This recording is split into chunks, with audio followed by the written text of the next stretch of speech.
Hey folks, so lots to cover today, lots of news. And so let's give it a minute. Let's get started. Actually, there's a lot to cover today. A lot of news. I know things seem to be winding down, but they really aren't. There's a lot of things happening COVID wise around the world. So as usual, this will be obviously if you are on Facebook Live and you want the Zoom link, please DM me. I'll try to get you the Zoom link. Otherwise, you can watch this on Facebook Live, and I'll be better about uploading this to my YouTube channel. I have always been good about that, and so I will be better about that because I realize that a lot more folks are listening to this via Facebook and other avenues, other outlets, because they can't get on during noon on Friday. So I'll try to be better about uploading this onto YouTube. All right. So as usual, if you have any questions, please throw it up in the chat, either on Facebook Live or on Zoom. Otherwise, just ask away. So anyways, all right. So let's talk about COVID updates for this week. Like I said, lots to cover. Sorry, that toddler's walking through. So anyways, so I think this week, and really from this point on, the pandemic can be kind of a pandemic of really, it's like a tale of two cities. It's kind of the two different pandemics right now. One that is for countries that cannot afford vaccinations or are getting vaccines that are less effective. And then the other is for countries that can afford the more effective mRNA vaccines and have been able to vaccinate a significant proportion of their populations. It's really two different pandemics, both globally as well as nationally. So I'll talk about the nationally in a second. But globally, this is about the countries that have been able to vaccinate at a high level with effective vaccines. The pandemic seems to be winding down and things seemingly are getting back to normal. Those countries that cannot afford to do that, it's actually worse than ever. So let's look at the global numbers. And again, global numbers can be a bit misleading because, they are global numbers and they're kind of hiding a lot of things going on, the variety of experiences right now. Right now, looking at it from a global standpoint, things are looking good. The numbers are almost down to the low levels that we saw earlier this spring before we saw this surge, particularly in India. And because Indian numbers have been lower, things seem to be much better. Right, there has been about a 20% decline in the last 2 weeks. So that is good news. But again, this hides the fact that there are some serious hotspots right now that we should be concerned about. Right now, the hotspots are, again, still focused on South America as well as South Asia, particularly India. That's where the vast majority of cases still reside. The US is still at a high level. I mean, we seem to be doing better, but we're still not out of the woods yet.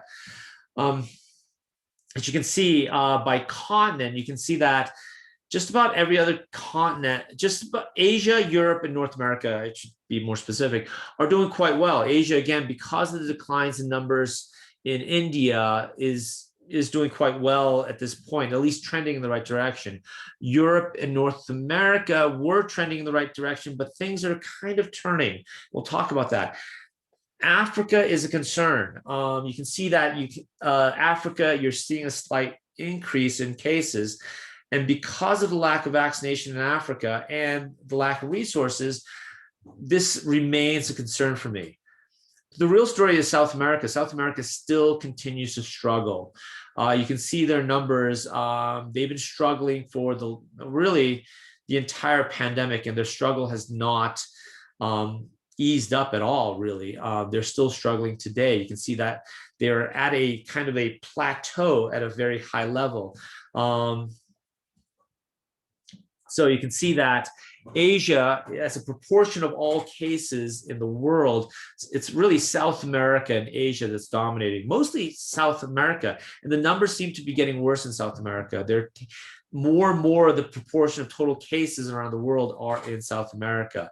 Again, what's concerning here is Africa. You can see that Africa is the proportion of total cases is increasing. Remember, Africa numbers are probably more, the degree of underestimation in Africa is probably greater than in any other country, just because lack of testing and lack of data infrastructure.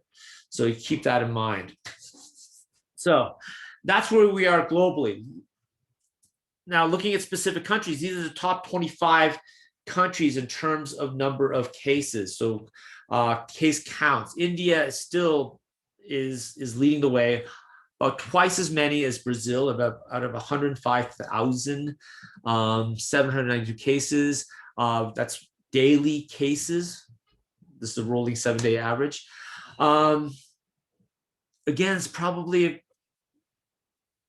fairly high if this is probably an underestimate. You're probably looking at double, triple, quadrupling that number to get the true number of cases. Brazil is second. Argentina and Colombia are third and fourth. You can see that, again, those numbers are pretty high. US is now fifth in terms of total counts at 14,000. And then Russia, Iran, Chile. So, you look at this top 25 and it's completely dominated by South America, with the exception of India. You got Brazil, Argentina, Colombia, Chile. Let's see. Uruguay, Paraguay, Mexico. So yeah, South America is still struggling, but numbers around the world are showing some disturbing trends, even in North America and Europe, which were doing well prior to this. As far as this is by daily new cases. You can see again, the world, Asia, South America, India, Brazil, and then Europe, North America. Just gives you a sense of where we're at. As far as per capita, this is completely dominated by South America. Argentina leading the way and a few other countries. But again, South America continues to struggle. And the news just isn't good at coming out of South America. Excuse me. So you can see Seychelles, things are getting a little bit better there, and as well as the Maldives. But Uruguay, I mean, this is, anytime you have more than 1,000 new cases per million people, that's an extremely, extremely high level. So you have two countries that fulfill this criteria, Uruguay and Seychelles. The Maldives and Bahrain are not doing well either. They're pretty close to 900. Then Argentina, Colombia, Suriname, Paraguay, Chile, again, dominated by South America. So you got Uruguay, Argentina, Colombia, Suriname, Paraguay, Chile, Costa Rica, Brazil, Panama, really high levels. I also want to note the African countries that are showing up in this list. And we haven't really had a lot of African countries show up on this list, but they are starting to pop up, and that's really concerning. Namibia is up here now. You have Botswana, Cape Verde. So that is a huge concern. These are probably underestimates as well. Again, this is a concern because Africa has the lowest levels of vaccination, and they just, quite frankly, do not have the infrastructure to handle a surge. We could see some serious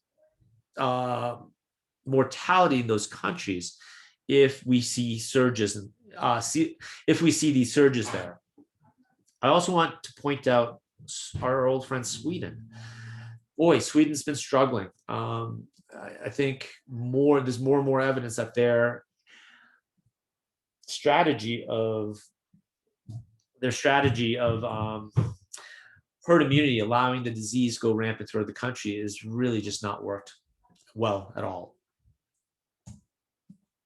All right, so as far as changes in cases, again, there's Sweden. We'll talk about the surge in the UK in a bit. Mongolia has seen a bit of a surge. Good news is that we're seeing declines in India. We have seen slight declines in some of the South American countries, but again, they're at a very high level and there's slight declines. And this is really my concern right now is Africa. The numbers there are concerning. It's something that I'm going to keep an eye on in the next few weeks.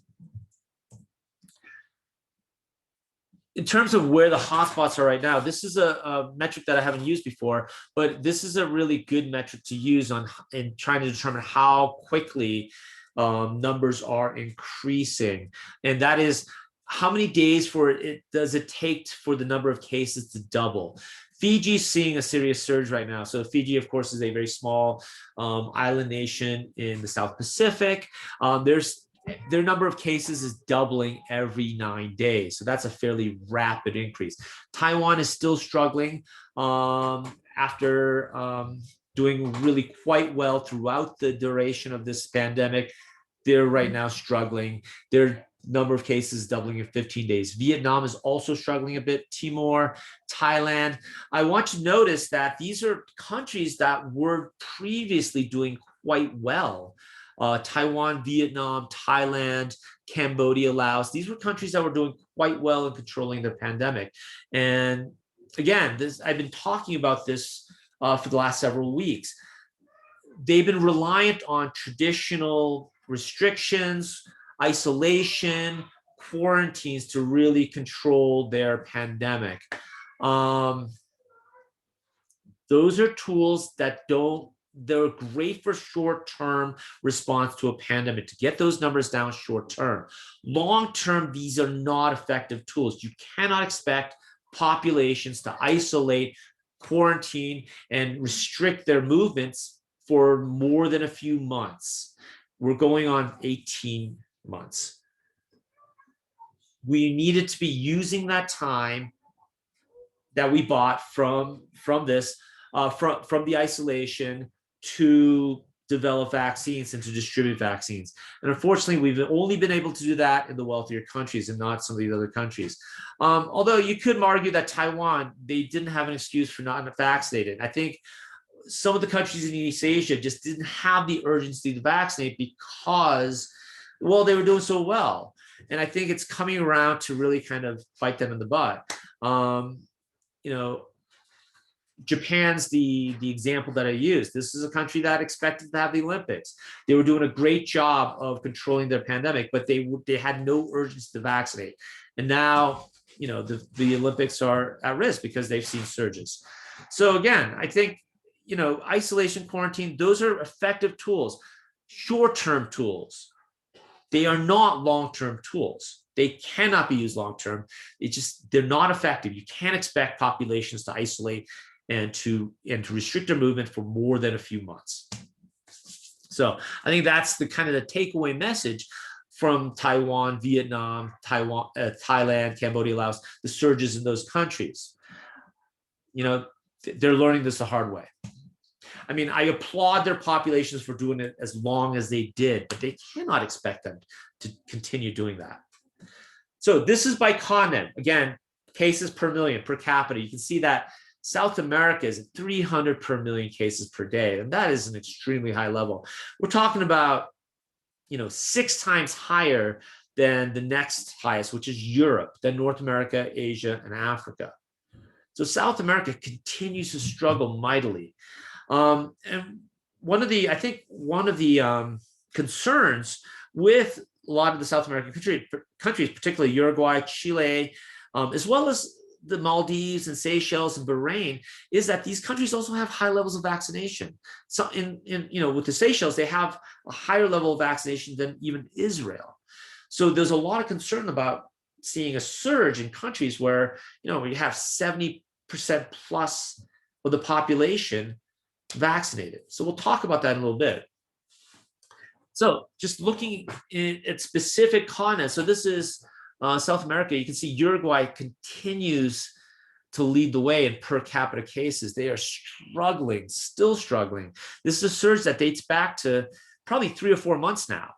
And they continue to struggle. It seems like things are getting better, and then they shoot right back up. Same with Argentina, Colombia, Suriname. So in these countries, this recent surge is the worst. This is the worst they've seen throughout the pandemic. This is far worse than the surges they had earlier in the winter. It's the worst they've seen. So this is why I say this is a tale of 2 pandemics. So in countries like the US and Israel and Western Europe, it seems like things are winding down. In places like Uruguay, Argentina, Colombia, it's the worst it's ever been.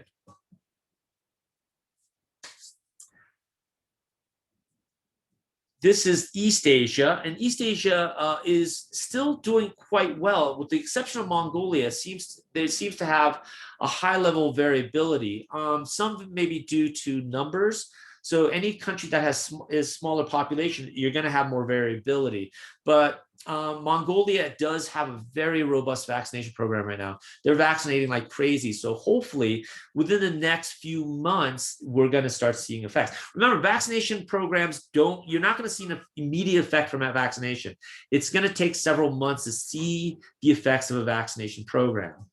So just because you ramp up vaccination short term, you may not see a decline, or you may even see surges in the short term. Okay, vaccination is a long-term process. The Philippines is seeing a bit of a surge. Japan surges now. Seems like they have gotten the worst of it. Things are getting better. Taiwan, there's that little surge right there. Seems like numbers are going down. They have responded very aggressively. South Korea continues to have a fairly low level. I put China in there, but China numbers are really unreliable. They're not really great at reporting things to the WHO, so it's unclear what's going on. But by all indications, anecdotally, I have several friends in China. Things seem to still be okay there. South Asia, this is Southeast Asia. You can see that the Maldives, I included this in Southeast Asia. It could be South Asia, I guess. They're, of course, an island nation in the Indian Ocean. But anyways, Malaysia's recent surge seems to have peaked and is going down now. Malaysia has been very aggressive, responding to their surge due to the Ramadan holidays. Nepal numbers are getting better. We talked about India numbers getting better. Thailand's is interesting. Their numbers were driven by, well, the wealthy and powerful that basically could afford the fees for violating isolation rules, or just could ignore them. Their surge has been linked to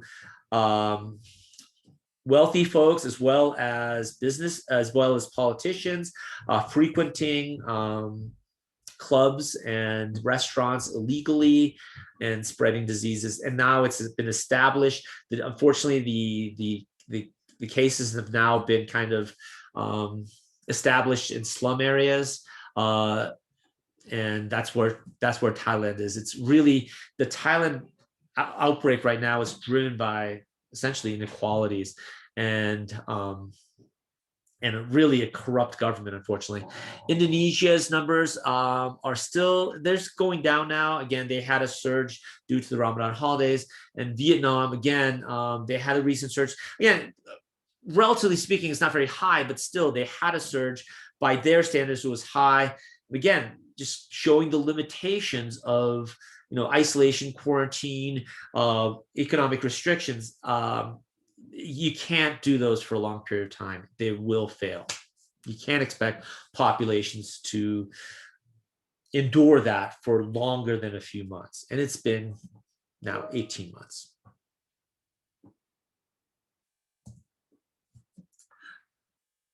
The Middle East, the Middle East continues to struggle. Bahrain, Kuwait, Oman, UAE, Saudi Arabia, not so much.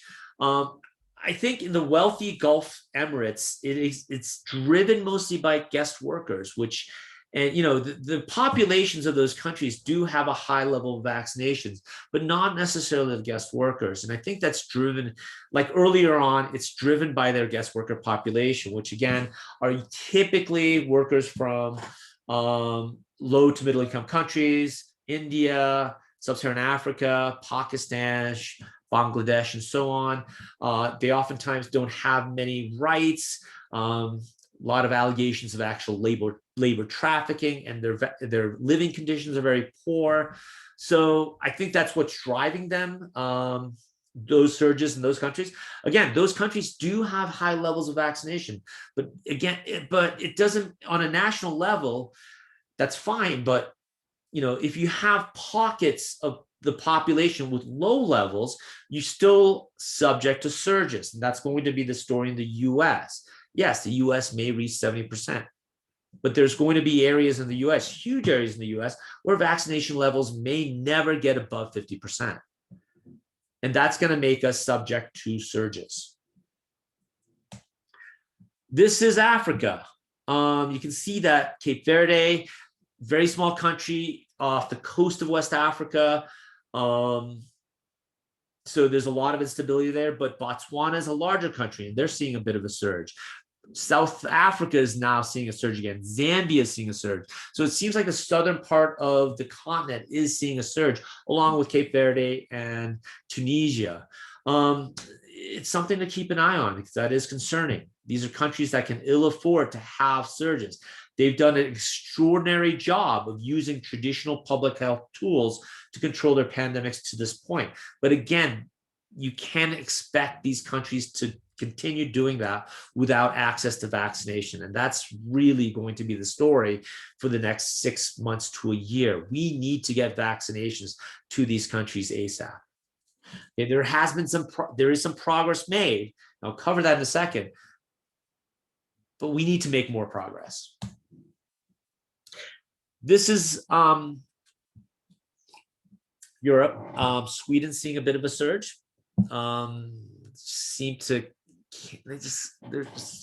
Sweden's been frustrating. It really has been.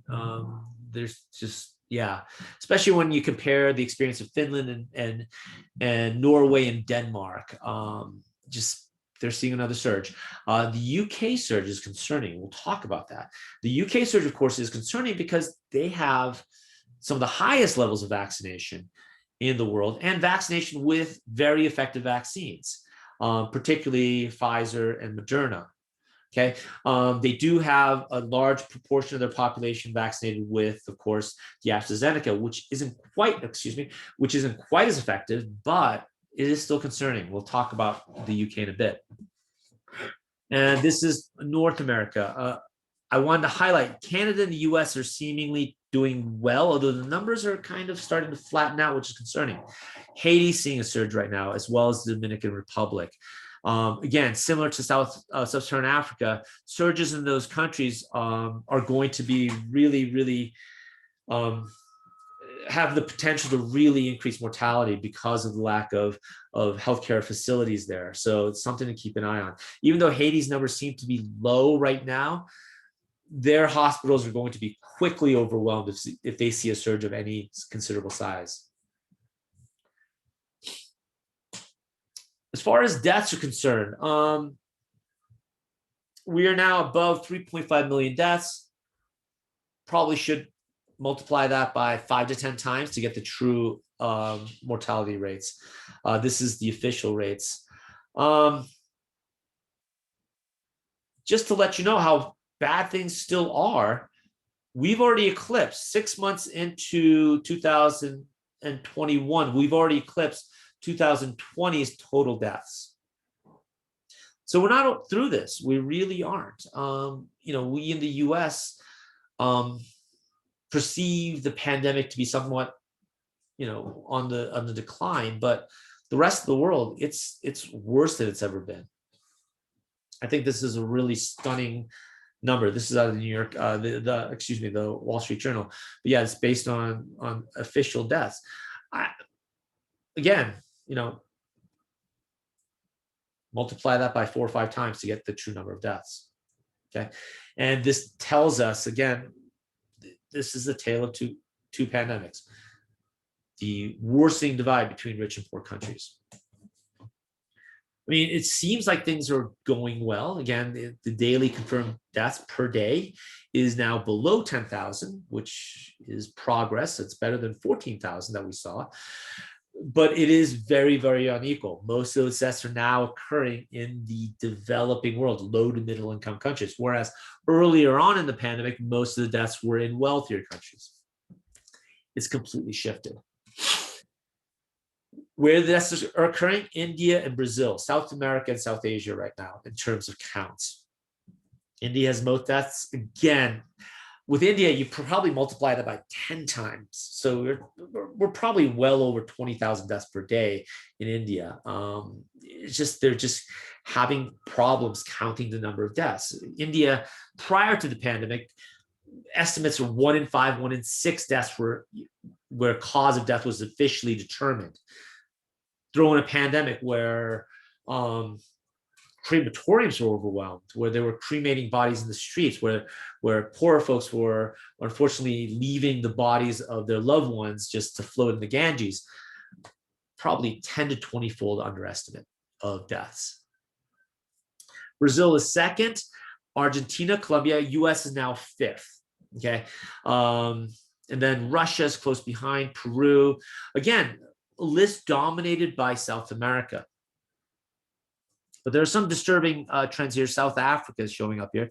Japan, again, Japan's going to have a higher case fatality rate, mainly because they have such an older population, a much older population, probably the oldest population in the world, or pretty close to it.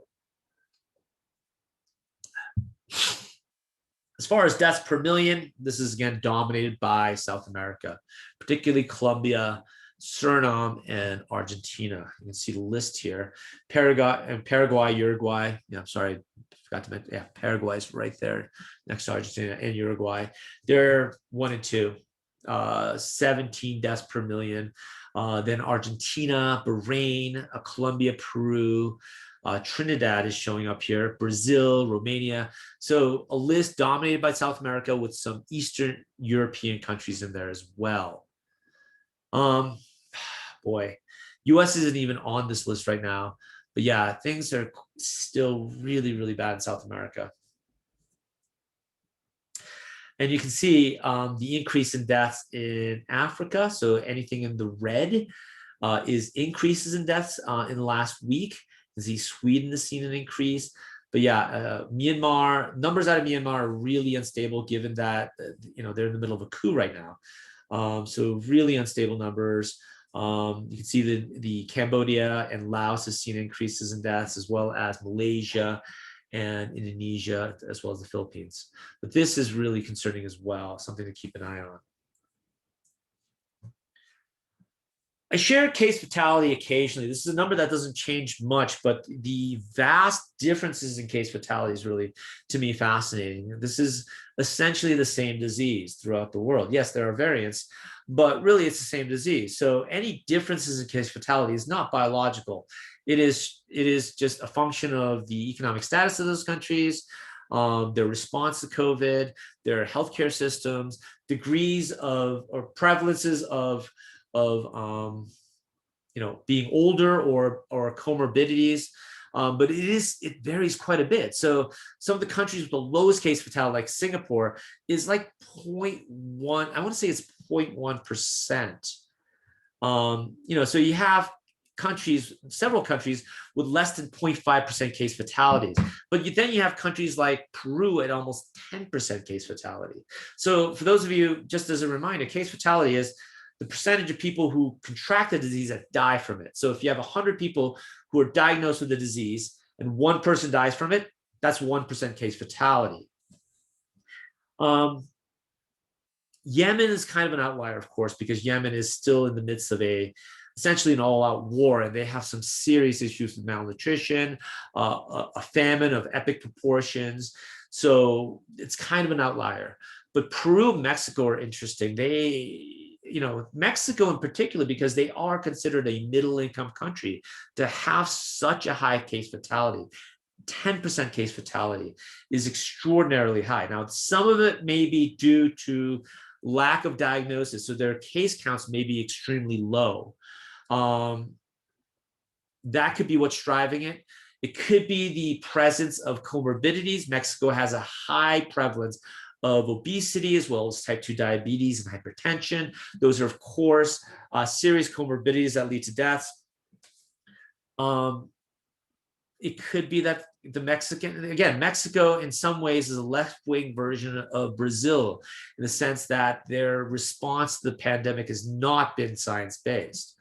So a lot of factors here, and something that is going to take a lot of research and study to parse out why they had such a high case fatality. But it's something that's really curious to me. Right. As far as vaccinations, they continue, not fast enough, but they still continue. We're now about close to 2.5 billion doses around the world. The issue, of course, is not the number of doses, is the distribution of those doses, and the inequities continue. As far as the number of people vaccinated, India leads the way now over the US. They really have ramped up their vaccination campaign. But from a percentage, I mean, remember, India is 1.3 billion folks. So when you have, looking at 200 million folks vaccinated with at least one dose, that's still a small proportion of their total population. So they have a long ways to go.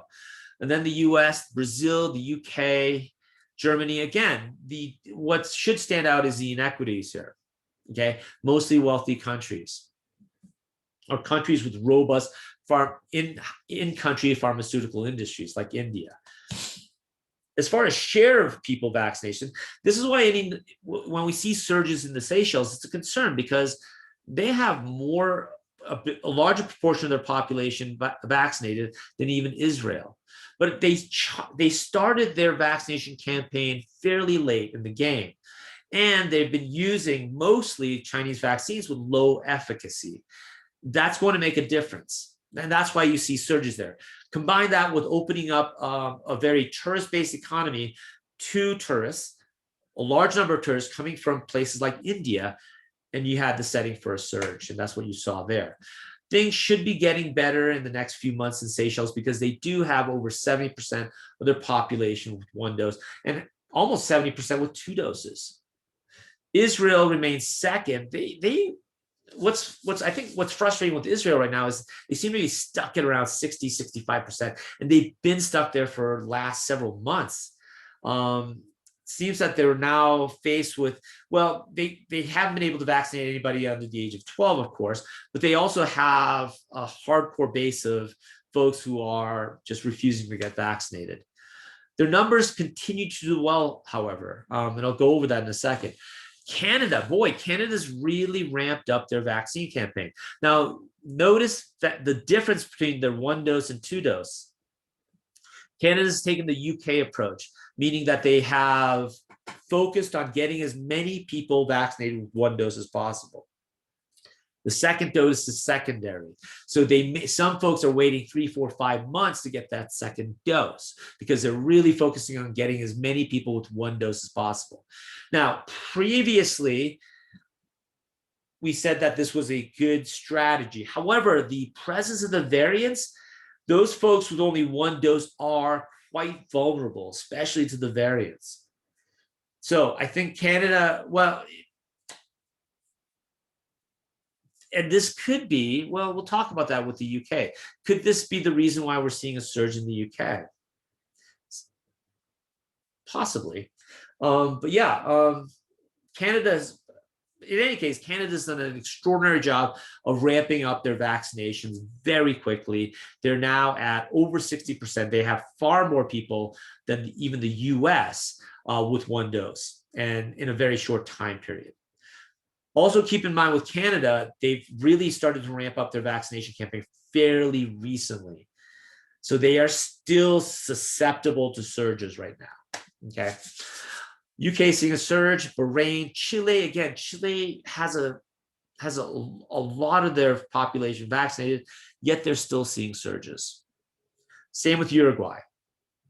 Iceland, Maldives, Mongolia, again, surges in Mongolia, but you're still seeing you're seeing a high level of vaccination.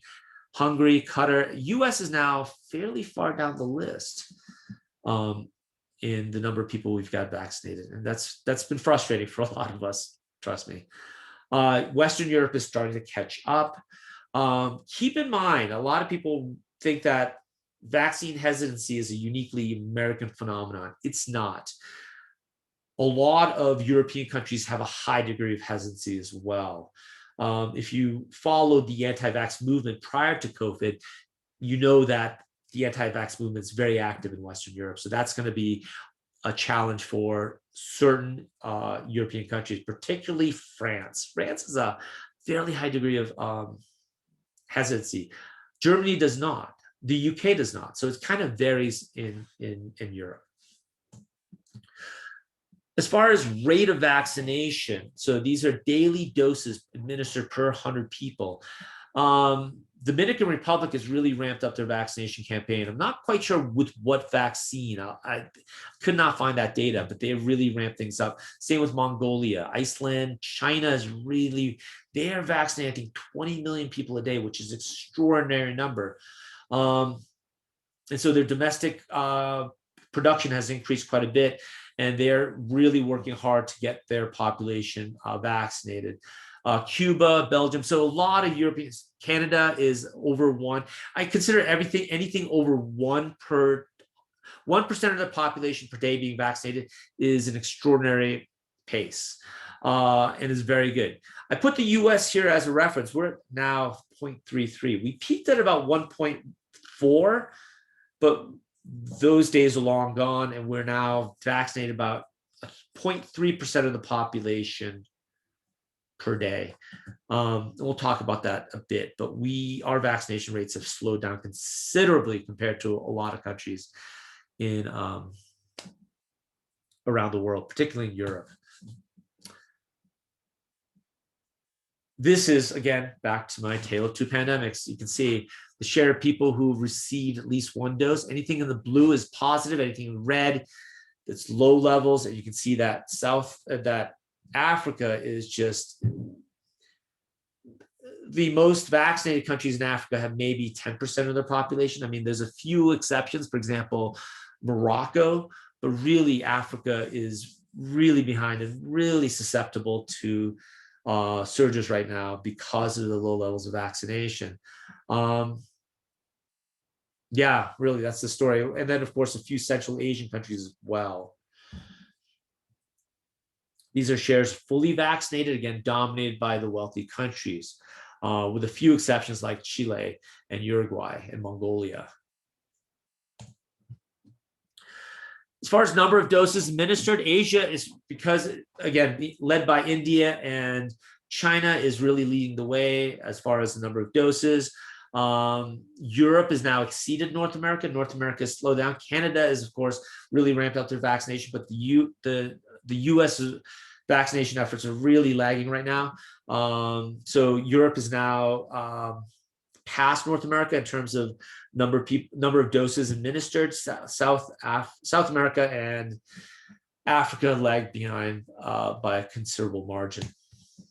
As far as doses, so this is the Africa, again, percentage of doses being administered in Africa is incredibly low. Most of it, again, driven by India and China.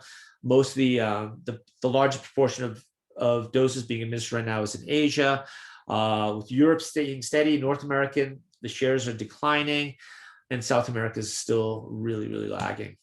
And if you look at it by income group, it's even worse. You got high income and upper middle income countries really dominating this, the vaccination, with lower middle income and low income accounting for maybe 15% of total vaccinations. Again, this has got to change in the near future, or this pandemic will continue. It'll get worse in these countries.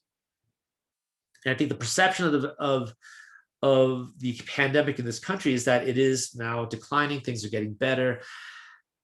And it can't be further from the truth, not globally. Again, like I mentioned, progress is being made. They just announced that the G7 leaders are set to pledge 1 billion vaccines to other countries. That's a start. That's 1 billion doses, which is 500 million people fully vaccinated. It's a start, and it's nowhere near enough. I know that the US, President Biden has pledged 500 million. Again, it's a start, but we need to do more. The other thing we need to start doing is unfortunately, this vaccine diplomacy is real. So China and Russia have been notorious about playing favorites, basically currying diplomatic favors in exchange for vaccines. We're going to do the same thing. I mean, President Biden has announced we're going to be selective in who the vaccine goes to. It may not necessarily be countries that need it the most. This should be determined by public health, by an epidemiology approach to address countries that need it most, not to countries that to curry diplomatic favors. So that is a concern that I have. This is an interesting article as well. Right now, of course, no children under the age of 12 can be vaccinated. But is there a chance that vaccinating enough adults would protect children? Well, the data is mixed. There are some places in, for example, South America, particularly Brazil, where there are communities where almost 100% of the adults are vaccinated. And it's been shown that those vaccinated adults can protect unvaccinated children. That's the principle, of course, of herd immunity. But there's also some evidence that those kids could harbor variants, and they could result in, particularly if variants can bypass the vaccine or immune response, it could result in surges. So the results are mixed, and the results of this are important because right now I think there's a big debate around vaccinating children. We know that children are far less risk for severe illness. And there was a lot of ethicists who said we should not have opened up vaccination to kids under the age of 16 in the US. Those vaccines should have went to low to middle income countries, to adults. Some of those countries, they're not even vaccinating their seniors or their healthcare workers because they don't have enough vaccines. That we should be sending those vaccines to those folks who are at far greater risk for death, hospitalization, severe illness than our children. So if there's evidence that vaccinating enough adults protects our children, that could be reason to export more of our vaccines to low to middle income countries. I don't think that's an issue in the US anymore because we just have surplus vaccines because the demand is so low. But it is an interesting ethical quandary. All right, so I mentioned that I'm going to talk about a few select countries in terms of vaccination and COVID cases. Uruguay, I mentioned, is suffering mightily. There are over 1,000 new cases per million per day. That's an extraordinary high level. They also have, far higher percentage of their population vaccinated than even us. The issue is that most of their vaccine being used, some of it is Pfizer-BioNTech, and some of it's AstraZeneca. The vast majority is Sinovac. Now, again, Sinovac is an effective vaccine. It works. However, the efficacy is far lower than Pfizer or Moderna. Pfizer and Moderna really just are, every day I read more of the data that's coming out. It's extraordinary how effective those vaccines are. Okay, we're talking about real life effectiveness of 97, 98% in some cases. Sinovac, meanwhile, their efficacy is probably below 50%. So you can't, if you're relying on that vaccine, you cannot reach herd immunity, even if you vaccinate everybody in the population. So you vaccinate 100 people, it might only be effective in 45, 46 of those 100 people. The remaining 50 plus people they're still susceptible. So that does play a role. I'm not saying that these vaccines are going to be important, because right now they're the one that's accessible. They're the one that's cheap.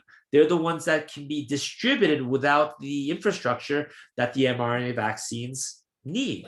So they are going to be important parts of the vaccination campaign. But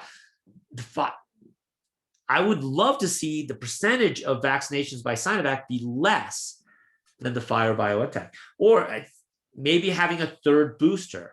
I don't know, but this is one of the reasons why Uruguay still continues to struggle, even though they have a high percentage of their population vaccinated. Also consider, they really ramped up their vaccination really at the beginning of March.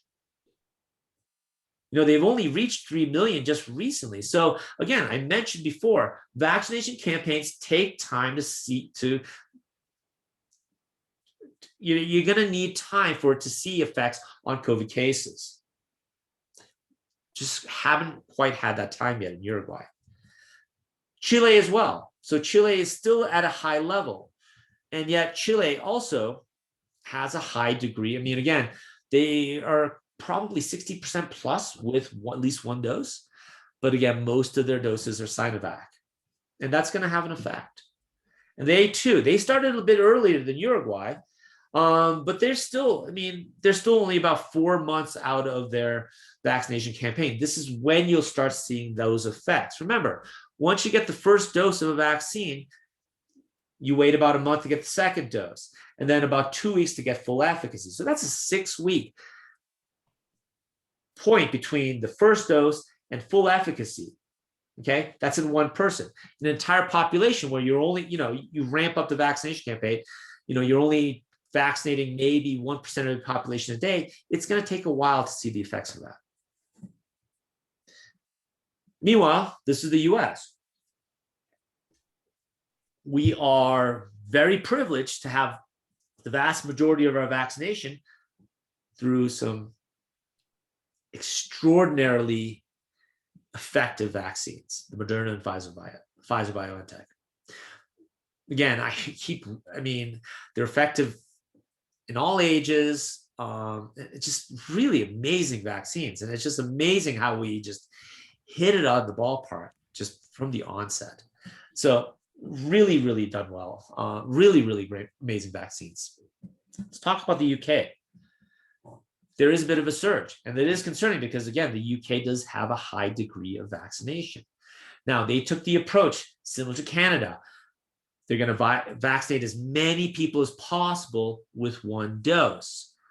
So in the US, for example, we would basically reserve a second dose for every one single dose. That second dose could be a dose that could have went to someone else, but in the US, we reserved it for that person who got the first dose. The UK did not. That second dose was given to someone else. Now, at the start, I thought this was a good approach, and I still think that this was a good approach to take, to get at least some immunity, as many people as possible before focusing on the second dose. Now, with the variants, however, that second dose does make a difference. One dose effectiveness against the variants is fairly low. The second dose is when really the effectiveness kicks in. Could this have resulted in their surge right now? Most of the surge is with the Delta. So here is, before I get into that, here is the 3 countries that I've been kind of highlighting the past few weeks because they have such high levels of vaccination with the Pfizer or the Moderna. You can see that the US is kind of tapering off. Israel's at basically, I think, 1 per million, less than 1 per million per day. So Israel is looking at well-controlled COVID numbers right now. The US, not quite there yet. The UK is seeing a surge. Here's the UK numbers just isolated. You can see, yeah, definitely a surge here. So what's causing this? Most of it is, again, the vast majority of the new cases are the Delta and the Kappa. So this is the formerly known as the artist formerly known as the B1617 lineage. Boy, I take time to memorize the numbers, and then the WHO comes out with a different scheme. So we are now naming, of course, the lineages by Greek alphabet. We definitely don't want to name them the California or the India because of the stigmatization of locations based on that. So that makes sense, but again, it's just took all this time to memorize B1617. Now I have to call it Delta. Anyways, so Delta variant, this is the one that came out of India, the so-called double mutant. They call it a double mutant because there's two mutations in it that affect both transmissibility and possibly severe symptoms. So this one, this variant is 60% more transmissible by some estimates than even the B117 or the Alpha variant. That's the UK variant. So very transmissible. This is one that is particularly transmissible. There is some evidence that it could result in more hospitalization and severe symptoms. We don't quite know that yet. That's still to be determined, but definitely more transmissible. And this is what really drove the India outbreak just recently. This is the predominant strain in the UK. And really what this does is more transmissively means that it is going to transmit much more efficiently in unvaccinated population and potentially vaccinated populations. It's going to make breakthrough cases more likely. I want to emphasize the vaccines are still effective against this variant, not quite as effective, maybe in the low 90s, upper 80s% effectiveness rather than over 95% effective. So still highly effective. But again, it increases the risk that the vaccinated, even the fully vaccinated, can still contract and transmit.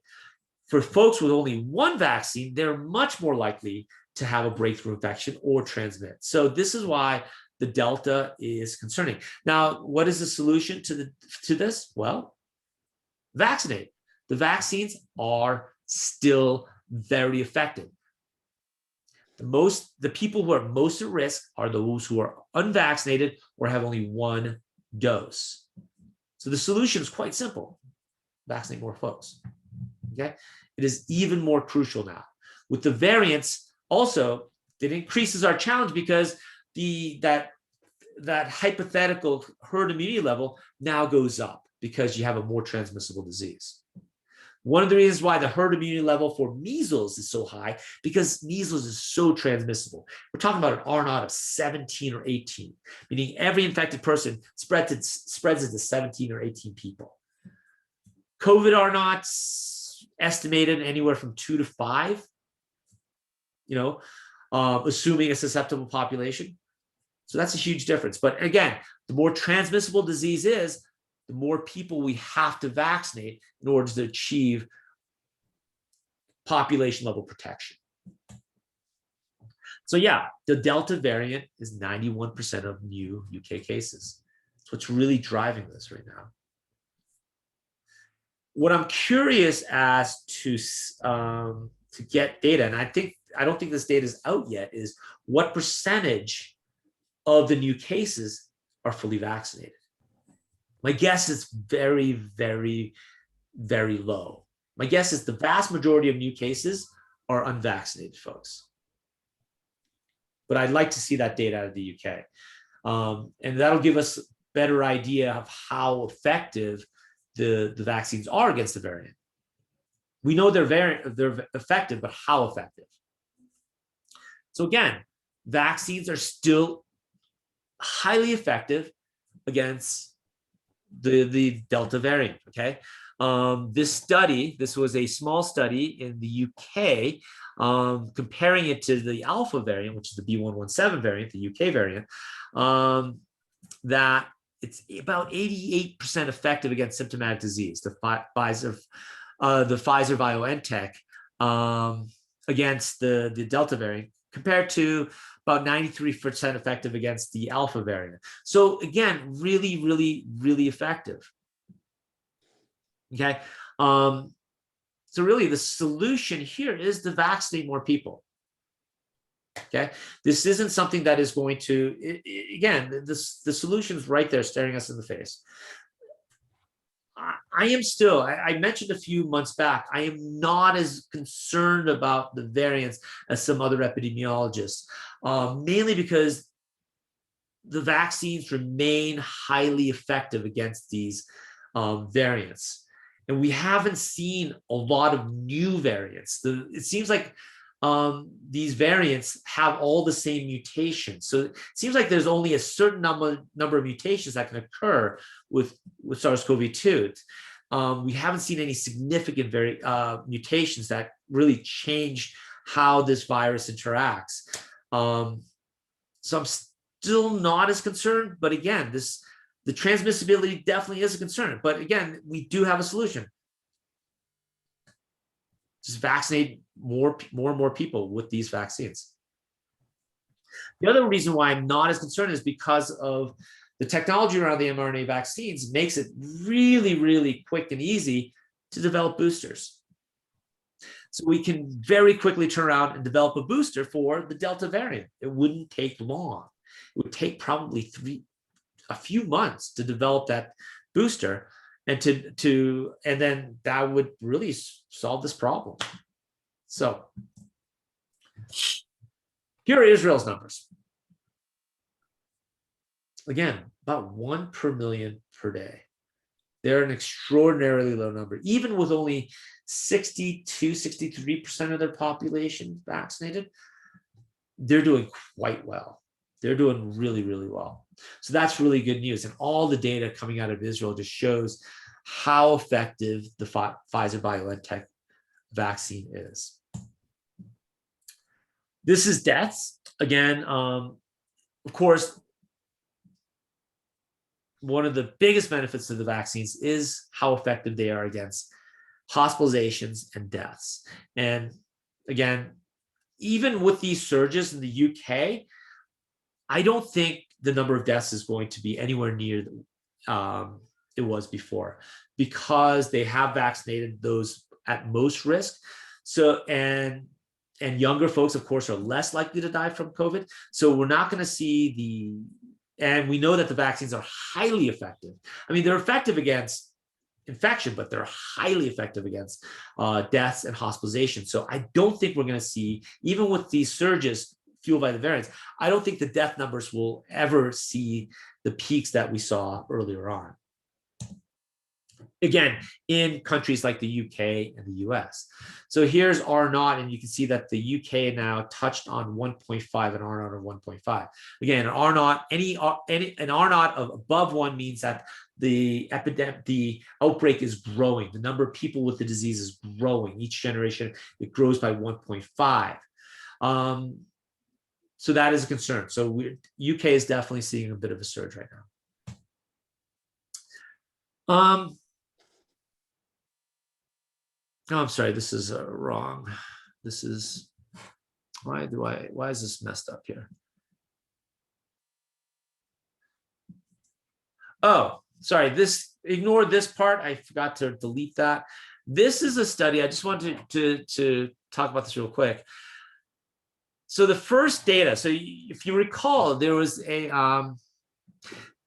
clinical trial going on in the UK, basically on mixing vaccines. So they were looking at mixing, say, the AstraZeneca viral vector vaccine with an mRNA vaccine to determine if that actually if that's, number one, harmful, if it's safe, number two, if it's effective, and number three, if it has more or less side effects.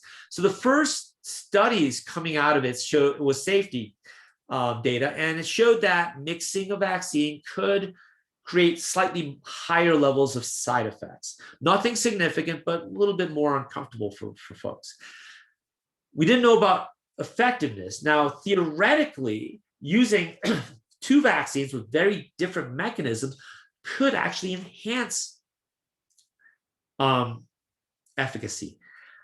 And this seems to be, this is the first study that shows that it may actually enhance efficacy. That mixing having first dose of the AstraZeneca viral vector vaccine and a second dose of the Pfizer BioNTech actually increases efficacy. Interesting. And I'm kind of curious about this is because this is exactly what I did, because I was in the AstraZeneca clinical trial. And I found out after I was unblinded that I did actually receive the AstraZeneca viral vector vaccine. But then I got the Pfizer vaccine because I was concerned about the legalities of being fully vaccinated against a vaccine that has not been, and I don't know if it will be, approved by the FDA. So I was kind of curious as if this is going to actually increase my efficacy. My wife likes to joke that I have like super vaccine, I have like super immunity. Perhaps I do. Interesting. Now, just from a logistics standpoint, I think this is really important. To allow mixing different vaccines removes a lot of logistical hurdles in vaccination campaigns. I mean, it's logistically very difficult. It's a challenge to make sure everybody has the same dose. I mean, it has the second dose as the same dose as the first dose. It does cause a lot of logistic problems. To be able to mix and match, though, to get an AstraZeneca or a Sinovac with a Moderna actually makes the logistics much easier. So something to consider. Let's look at the US. Now the US numbers looks like it's not going down as much as I like to see. It looks like it's kind of flattened out. Yeah, let's talk about that. So things aren't quite as good as it was in the previous few weeks. The hotspots, we still have a few hotspots in the Northwest, as well as the Intermountain West, Colorado in particular, a little bit in the Panhandle, mostly rural areas. I want you to notice that all these little hotspots are rural areas. Florida is now being Florida. What does that mean? Well, that can mean a lot of things, but they basically have said, we're not reporting data to CDC daily. We're just going to do it once a week. So Florida data now becomes a lot more unreliable because Florida's going to Florida. Here are the raw numbers. So number of cases. So Texas is now leading the way in the number of cases a day at about over 1,000. California is hovering right around 1,000. They're still doing quite well. Washington State is now third, Colorado fourth, New York fifth, and so on. In terms of per capita, let's exclude the U.S. Virgin Islands for a second. Wyoming leads the way. They saw a slight increase. Wyoming is concerned because of the low level of vaccination in Wyoming. And I have a feeling we will never see that population of Wyoming have more than 50% of their population vaccinated. And yes, that concerns me. And yes, I will probably stay out of Wyoming this winter. Colorado is getting better. They had that surge, same with Washington. Nevada is seeing a surge and Utah is seeing a surge. Talk about that. Also Missouri. So there's a few more states seeing a surge. If you recall in the last few weeks, we saw only maybe 1 or 2 states that have increases. The rest of the states had seen decreases. Well, we're seeing a little bit of a change in that. In terms of states that are doing the best, Florida is at 0 because they're just not reporting data. So ignore Florida. South Dakota is doing quite well right now. Vermont continues to do well. Nebraska, Maryland, New Hampshire, Massachusetts. Notice all New England states. Also notice states with extremely high vaccination levels. In terms of changes, as I mentioned, Nevada saw a 26% increase in cases in the last 14 days. Utah is second with 13% if you don't count Guam. Hawaii is seeing a bit of a surge. But they had pretty low level, but again, somewhat of a concern. Then Alabama, Missouri, Arkansas, Wyoming also saw slight increases as well. So a few more states are seeing increases compared to last week, which I believe was only one state that saw an increase, and it was in the single digits. That Nevada, 26% increase is a bit of a concern. In terms of deaths, Michigan still continues to lead away in deaths per day. Again, remnants of that surge that we saw. It's just still lagging indicator. Texas is number 2, then California. In terms of per capita, Michigan still leads the way, along with Georgia, Alabama, and Wisconsin. I want to mention excess deaths. So excess deaths per 100,000 K. The BBC reported this, and their big headline was US now exceeds the UK. And I think it was a little bit of nationalism there. But yeah, we have now excess deaths per 100,000 population. We have now number 1 in number of excess deaths per 100,000 population, and especially in the last year.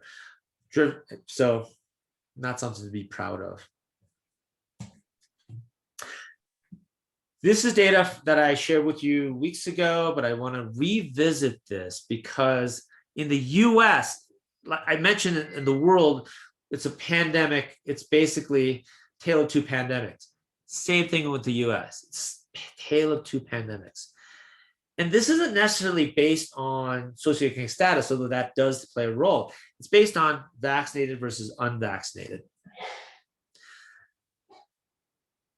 Things seem to be going well for us. The numbers are low. However, if you divide out those numbers between vaccinated and unvaccinated, it shows a very different picture. Now, I shared this with you weeks ago, and God, I wish I published this because it just got published. Oh, I should have taken this data and published it. Anyways, I showed that, during this last surge in Michigan, that the hospitalizations among younger populations really dominated. Yes, the folks who got the most hospitalized were the 65-year-olds, right? But compared to the previous winter surge, the rate of hospitalization of 65-plus-year-olds was lower during this last surge. However, in the 50 to 64-year-olds, it was much higher. Their rate of hospitalization was much higher compared to the last surge. So the folks who are suffering during the last surge in Michigan were folks who were unvaccinated, younger folks, and I showed this. Okay, and again, not because they were younger, but because they were unvaccinated. Remember, we focus on vaccinated those over the age of 65. So in the last surge, most of the folks over age of 65 were vaccinated. They were hospitalized at much lower rates. However, the younger population were not vaccinated. They were hospitalized at much higher rates.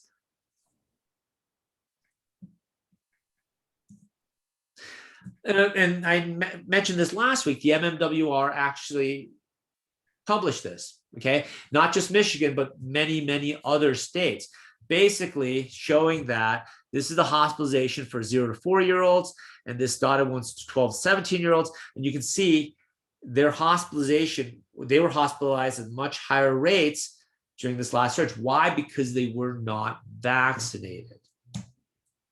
Okay, and this, just to throw this out there, that this isn't the flu. These are vaccination rates among adolescents 12 to 17 for flu. This is for COVID. Vaccination rates for COVID about 2 to 3 times higher. This is not the flu. And flu does not have there's no such thing as long. People do have lingering flu symptoms, but not to the degree of lingering COVID symptoms. So again, point here, vaccinate.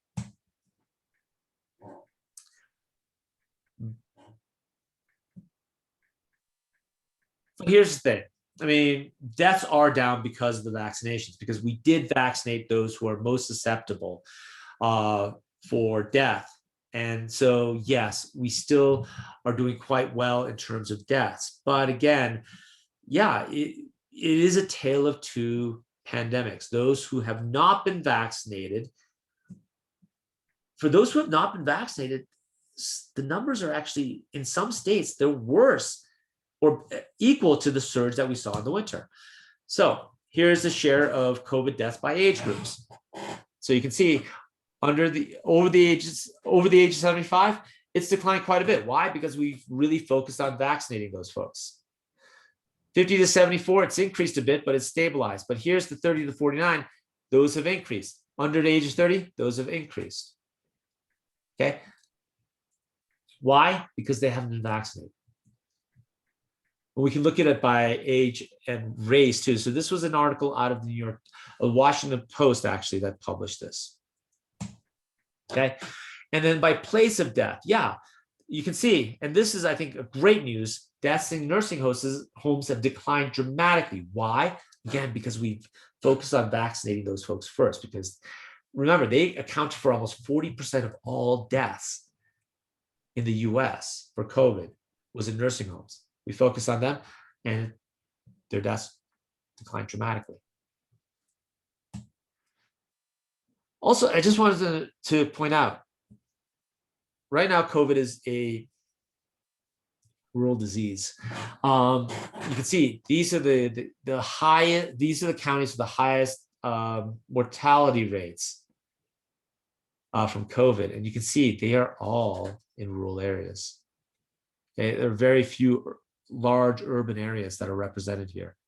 Okay, New York City, DC, Miami, LA, San Francisco, Bay Area, Seattle, Denver. It is now mostly a rural disease. Okay. Let's talk about vaccinations in the US. About 172 million people have received one dose.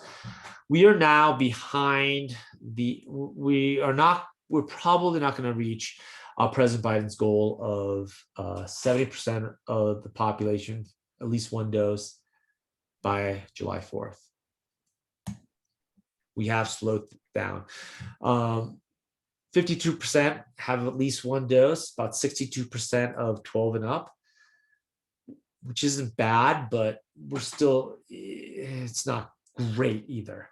And only 43% fully vaccinated. You compare to the 60, 70% in other countries, it's really quite bad. It seems like we've kind of increased the rate of vaccination a little bit, and that could be due to, again, more 12 to 15-year-olds getting vaccinated, but early indications show that's starting to decline again. As far as states doing well, again, New England and the West Coast continue to do well, Upper Midwest do well, the Southeast lags behind, and then Idaho and Wyoming are really lagging behind. Fully vaccinated, same story here. Utah's not doing terrible with one dose. Okay, again, the Southeast and Idaho and Wyoming are going to remain concerns. County-wise, you can see, again, big swaths of the Southeast just have not been vaccinated to the levels they need to be. Okay, same with big swaths of Idaho and Wyoming. And this is, I know it's very small, but this is by state. And again, notice the disparities. 72% of Vermont's basically, there's several states that have reached that 70% goal already. Vermont is at 72% of their population with at least one dose. Now look at the state with the lowest, Mississippi at 35%, barely 35%. That's a more than twofold difference in vaccination rates between Vermont and Mississippi. It's quite extraordinary. It really is. It's really disturbing, the degree, the difference there. Utah's kind of middle of the pack, about 46%. But again, we're kind of hurt by our younger population. So in terms of our pace, right now at our current pace, we'll reach 68% of US adults that have received one dose. So just not even 70% of the population, but 70% of US adults, 12 and 18 and over. That is our goal, and we're not going to reach it. We're going to get 68% by July 4th at this rate. That doesn't tell the whole story, because there are going to be regions of the country where more than 70% are going to be vaccinated. Okay, and other regions were going to be like 30%. So these are the states that have already reached 70%. So good for them. California, Maryland, New Hampshire, Pennsylvania, New Mexico, Rhode Island, New Jersey, Maine, Connecticut. Yes, I'm sure you're drawing political conclusions, and there's definitely a correlation there. Okay. But yeah, Massachusetts is at almost 80%. Vermont's at 82%. Hawaii's at 81%. Those are the places to be. These states will probably reach it. They're close. They're projected to reach they're by July 4th, 75% in Puerto Rico, Oregon, 73%, 72% Colorado. So these are the states will probably reach that goal within the next few days, definitely by July 4th. So that's great news. Again, all states that are either in the upper Midwest, Northeast, or the West Coast. And again, mostly voted Democrat. These are the states that are going to be close, but not quite. Utah's in there. We're going to probably reach 64% of adults vaccinated. So, this is a mixed group, right? You got Nevada, Michigan, up here, along with South Dakota and Utah, right? So this is a mixed group of, politically very mixed, but these states aren't doing bad, but they can be doing better to reach that 70%. Okay, and I think they will. These are the states, but these aren't the states I'm concerned about. These are the states I'm concerned about. At this rate, Mississippi won't even reach 50%. They'll reach 46% of their adult population. I would argue they may never reach 50. They may never reach 70%. They may never reach 50%, quite honestly. That's the level of hesitancy in these states. Again, you can draw all sorts of conclusions. Yes, Georgia is an outlier because they did vote for President Biden, but it was pretty close. So yeah, there's definitely there's definitely a political dimension here. And this is the estimate time to 70%. So yeah, down here, Washington, they'll reach in 3 days. New York, 9 days. DC. So these are these right up to about Florida, they'll probably reach that goal. These other states, right up to about, say, Indiana, they'll reach it probably by September, October. So that's not bad. These states, however, Alabama and Mississippi, they may take more than a year at this rate. I would argue they will never reach 70%. There's that much hesitancy in these populations.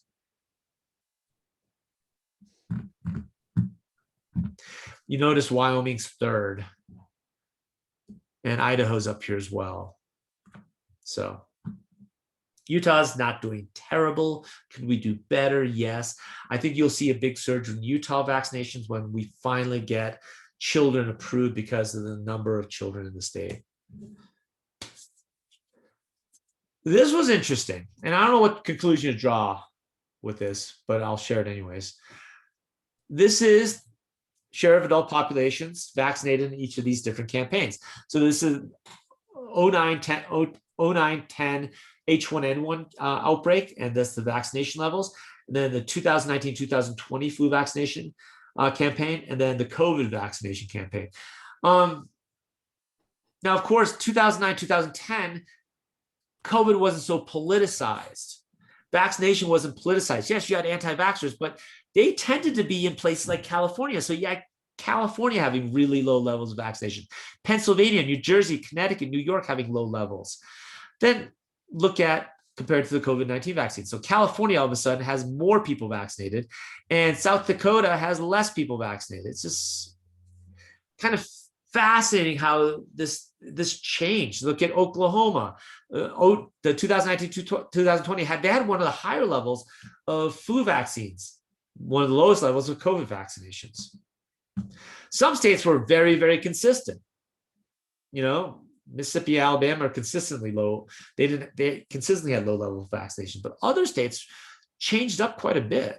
It's really fascinating. Utah stayed about constant. Utah's always had a fairly decent vaccination rate. So we have that going for us.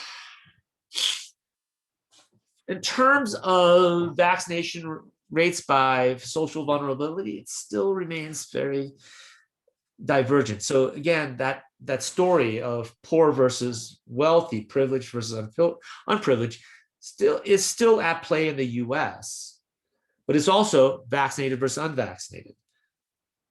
And again, rural communities are now the ones really falling behind. And we expected this to happen because of lack of infrastructure.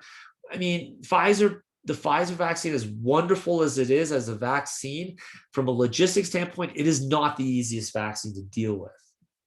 And it's affecting rural communities. And I will keep saying this.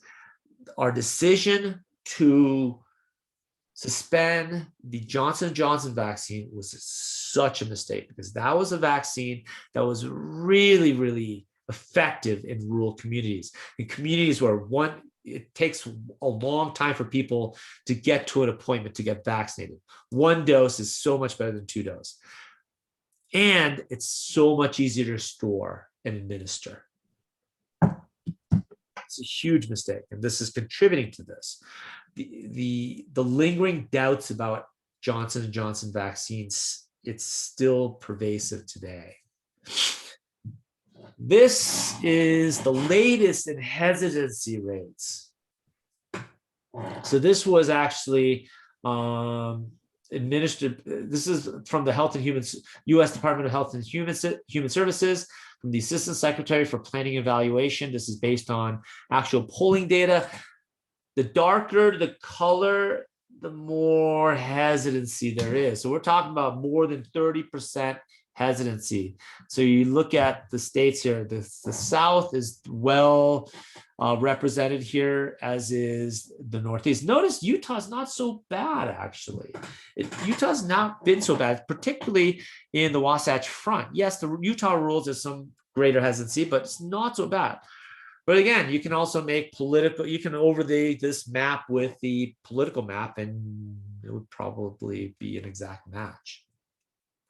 Also notice rural areas are much more likely to be hesitant than urban areas. So if we're going to see surges this summer and this fall, you want to bet money? There you go. These are the states where you're going to see surges. So again, I'm going to revisit this real quick. Like I mentioned, in the US, it is a tale of 2 pandemics, between vaccinated and unvaccinated. Oh, I had a comment. Yeah, I don't know. It's kind of interesting. Yeah, because Utah County vaccination levels aren't that high. We'll talk about that with Utah when we talk about Utah numbers. Yeah, I'm a little surprised too, but Utah isn't so bad. Maybe that's relative because it's so bad in Idaho and Wyoming. By comparison, Utah County seems downright progressive. We live in a very strange universe, if that's the case. So anyways, back to this. It is a tale of 2 pandemics, between vaccinated and unvaccinated. So again, I love this analysis that they did. They recalculated the case rates. So case rates are everyone who gets diagnosed with COVID over the total population. Well, what if we took out from the total population, what if we took out the unvaccinated and the vaccinated and just counted the unvaccinated? I mean, just the unvaccinated. If that's the case, yes, of course, the rates for unvaccinated is going to be higher. And it's really enlightening. So this is Washington State. This is Washington State's average reported case rates. Okay, so per capita, per 100,000. So you can see that Washington went through a surge this spring. Okay, not as high as Michigan, but they did see a surge. Again, the denominator is based on total population of Washington State. However, what if we took out the people who were vaccinated and only use unvaccinated as a denominator? Of course, because the denominator is lower, the rates are going to go up higher. But look at this. They adjusted this. What the Washington Times did was, Washington Post did was adjusted it for the number of people who were vaccinated on that date. So of course, the number of people who were vaccinated declined as more and more people got vaccinated. And they adjusted for this. And you can see that here is now the surge adjusted for unvaccinated population.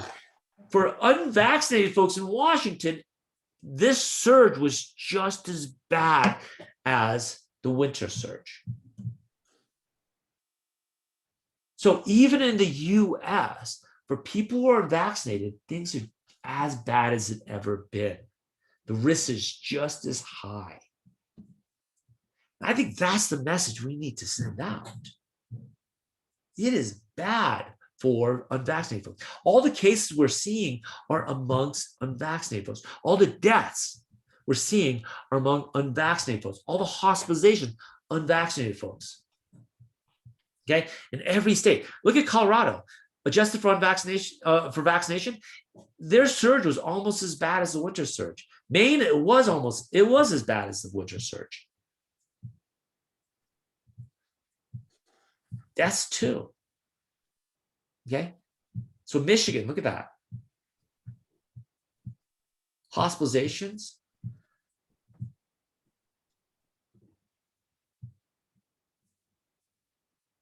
Here's some interesting studies. This was about a month ago. A Cleveland Clinic, in their hospitals, 99.7% of the hospitalized COVID-19 patients since January 1 were unvaccinated. If you're vaccinated, you're not getting hospitalized. You're not getting sick. Again, these are incredibly effective vaccines. 99.7% of those hospitalized at the Cleveland Clinic were unvaccinated. This is, so overall, we estimate 97%. This is out of, I believe, Colorado. Yeah, this is, I think, data out of Colorado. 97% of new COVID cases, people who haven't gotten the shots. So 99% of hospitalized, close to 99.8% of those hospitalized, unvaccinated. 97% of new cases, unvaccinated. So among the vaccinated, yes, things are getting better. Among the unvaccinated, things are as bad as ever.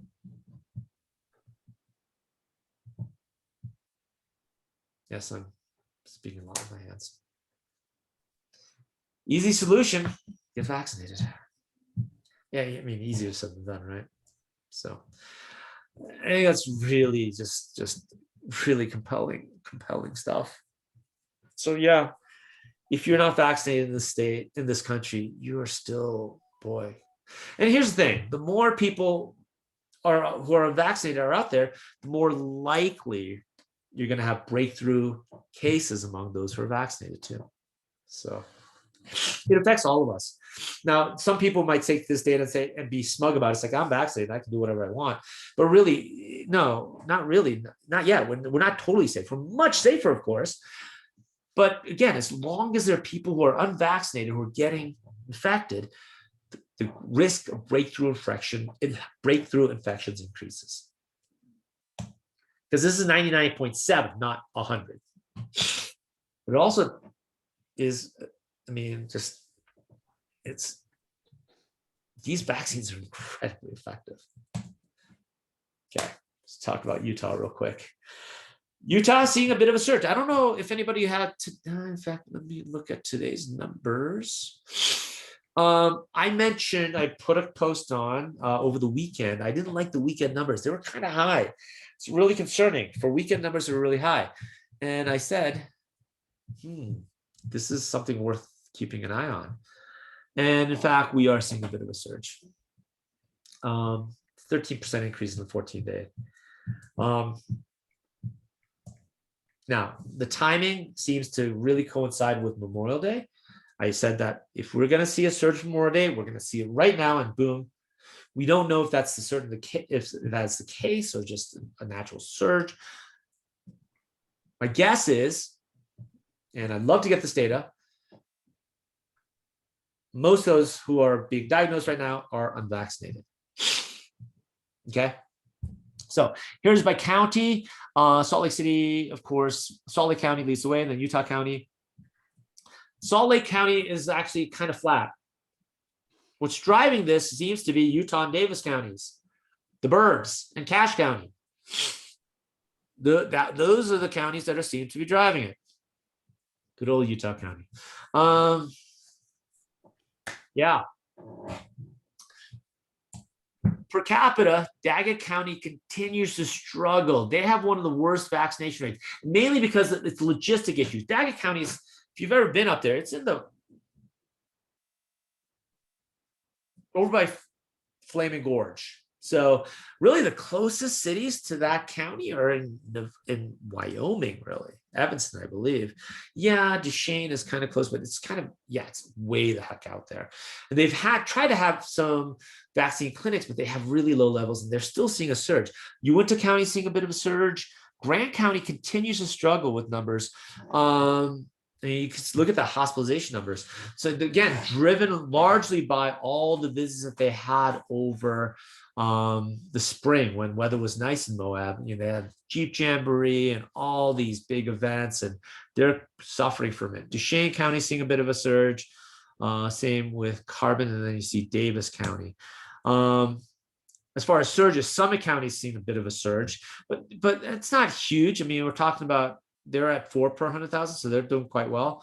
So just a few cases, Millard, Uinta. But again, my concern is the Wasatch Front counties, Cache County as well. So Utah County and Davis County, you're seeing, 30, 40% increases, and that's what's probably driving this Utah surge in Utah. It's not Salt Lake County. It is actually these two counties, Davis and Utah counties.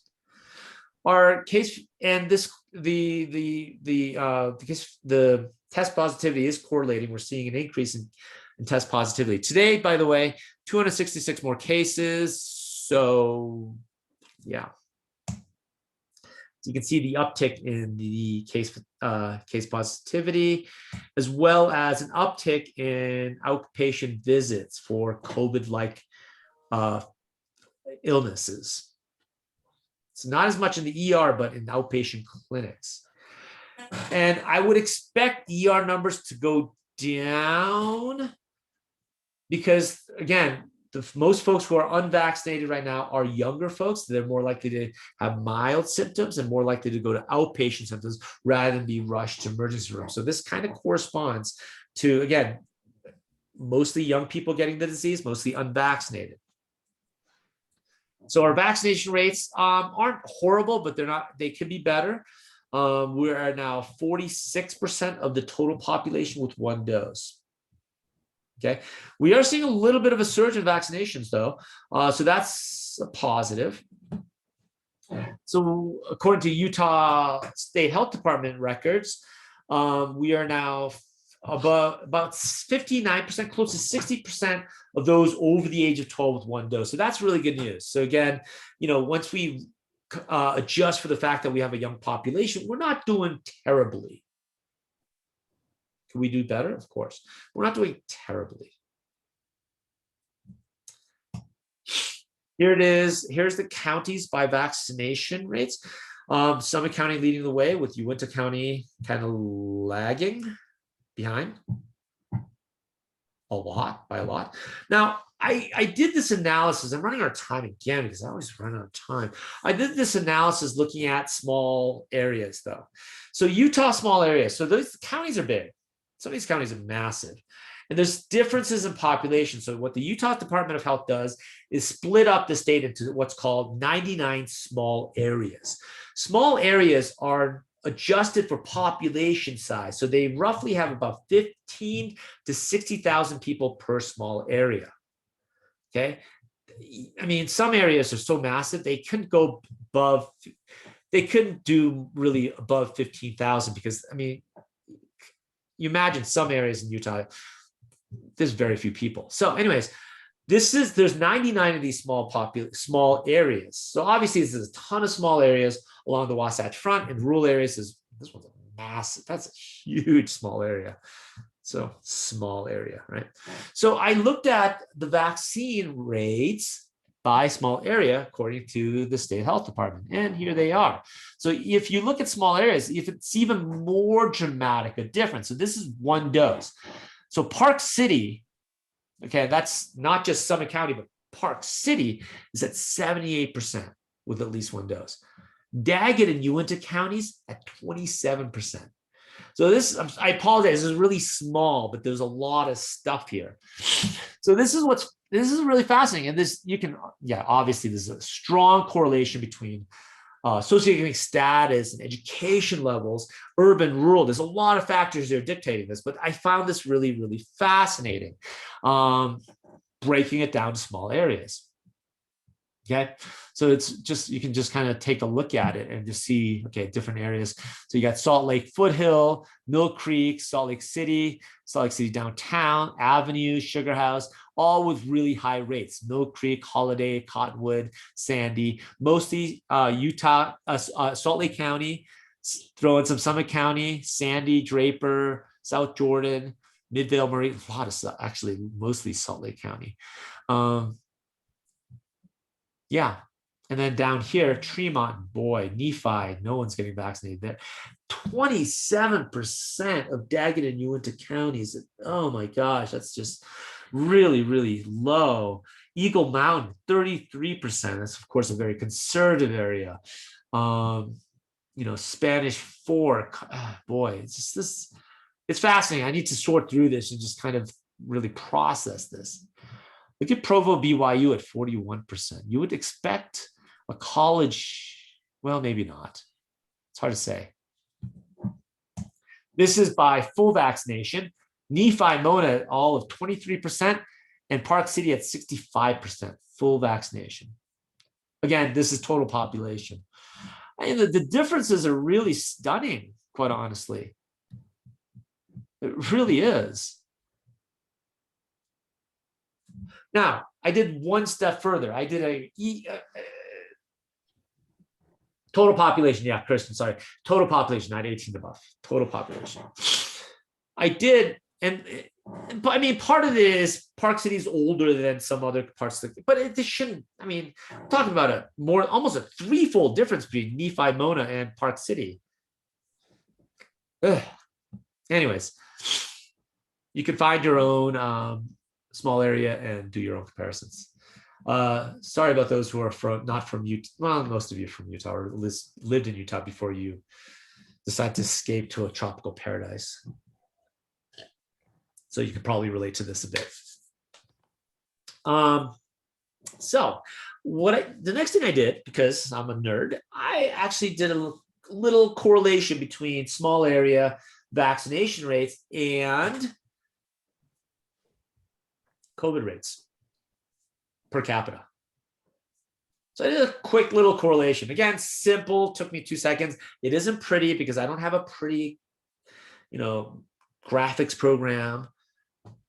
The Salt Lake Tribune attempted to do this, but it wasn't very scientific. They just look at the highest rates and highest vaccination rates and lowest. And, I actually wanted a p-value. So I did a correlation. So here is, each of these is a small area. Obviously the y-axis is incidence rate for COVID, and the x-axis is people with at least one dose. 1 dose and 2 dose actually came up with very similar correlations. And yes, there is actually a fairly strong positive correlation, or negative correlation, I should say. So as people with 1 dose, vaccination rates increase, incidence rate decreases. Now, there was a lot of outliers earlier on in the data because, again, we didn't have the vaccination campaign hasn't been mature, but we're getting to the point that the vaccination campaign has matured. Enough people have now reached full immunity that we're starting to see results. And this is the result. This is a weird outlier. That is Graham County, Moab. And that's how bad things are in Moab. Moab actually has a fairly high level of vaccination, but they had that recent surge that they're still suffering through. And that's mainly because of tourism. And that's going to be, I think, a really important thing to consider. the effects of tourism on local rates. And unfortunately, Moab is suffering from that, from all of the tourists that went over there. Will we see the same thing with Memorial Day? Well, we're seeing the surge right now, so it'll be interesting to keep tabs of that. But anyways, yeah, kind of nerdy. 95 small areas. Yep. We don't have 95 counties. God, no. We have like 30 counties. 30 counties? Yeah, something like that. Yeah. So these are 95 small areas. Some small areas were excluded from the analysis because they had such low levels. The state actually said these states were unreliable. I excluded them because they were unreliable. So there's 94 small areas that had such low levels. I did not include them. So yeah, 95 small areas. So yeah, p-value of 0.0045, a negative correlation of 0.29 roughly. So, I mean, can you draw a straight line through it? No. And this, the Grant County outlier is definitely an outlier, but it's a fairly strong correlation. So vaccinate. So yeah, those small areas with high levels of vaccination have low rates. If you're lucky enough to live in one of those. If you don't, then I don't say. So age-wise, we're talking about, again, it seems like the younger age groups. We just got to focus on getting those younger age groups vaccinated. We're getting better with the 12 to 18. It seems like, but there's going to be a lot of hesitancy with that group. There's a lot of parents, even vaccinated parents, who are hesitant to get their kids vaccinated. So just expect hesitancy with those 12 to 15. And there's going to be a lot of hesitancy when we approve under 12.